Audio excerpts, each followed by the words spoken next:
తనానికి భాంచం దొర కాల్ముక్త అనేటువంటి వ్యవస్థకు వ్యతిరేకంగా, దొరల భూస్వాముల ఆగడాలకు వ్యతిరేకంగా ఆదివాసులను, దళితులను, గిరిజనులను చైతన్యవంతం చేయడం కొరకు భారత కమ్యూనిస్టు పార్టీ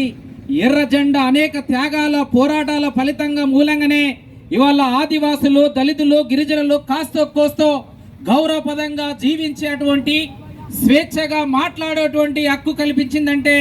అది ఎర్ర జెండా పార్టీ మాత్రమే. ఆ ఎర్ర జెండా పార్టీ యొక్క పోరాటాలను, త్యాగాలను, గత అమరవీరుల యొక్క స్ఫూర్తిని, అదే రకంగా అమరవీరులు చేసినటువంటి త్యాగాలను మరింత ముందుకు తీసుకుపోవడం కొరకు డిసెంబర్ 26న జరిగేటువంటి భారత కమ్యూనిస్టు పార్టీ యొక్క శత జయంతి ఉత్సవాల ముగింపు బహిరంగ సభలో ఆదివాసులు, గిరిజనులు, దళితులు పెద్ద ఎత్తున పాల్గొనవలసినటువంటి అవసరం ఉంది. ఎందుకంటే ఈ ఎర్ర జెండాను కాపాడుకుంటేనే ఈ దేశంలో బీజేపీ ప్రభుత్వం చేస్తా ఉన్నటువంటి బ్రాహ్మణీయ హిందుత్వ ఫ్యాసిజానికి వ్యతిరేకంగా, అదే రకంగా దళితుల పైన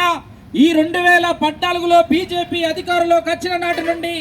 400 రెట్లు ఇవాళ దళితుల మీద దాడులు, హత్యలు, అత్యాచారాలు జరుగుతూ ఉన్నాయని చెప్పేసి కేంద్రంలో ఉన్నటువంటి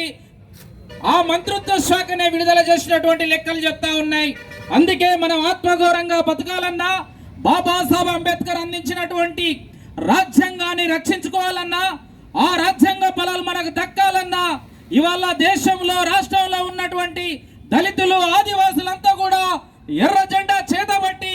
ఈ విప్లవ ఉద్యమాన్ని, ఈ కమ్యూనిస్టు ఉద్యమాన్ని కాపాడుకోవాల్సినటువంటి అవసరం ఎంతైనా ఉందని తెలియజేస్తా ఈ అవకాశం కల్పించిన మీ అందరికీ విప్లవాభివందనాలు తెలియజేస్తా ముగిస్తా ఉన్నాం. మైక్ రావట్లేదు, అందులో మైక్ రావడం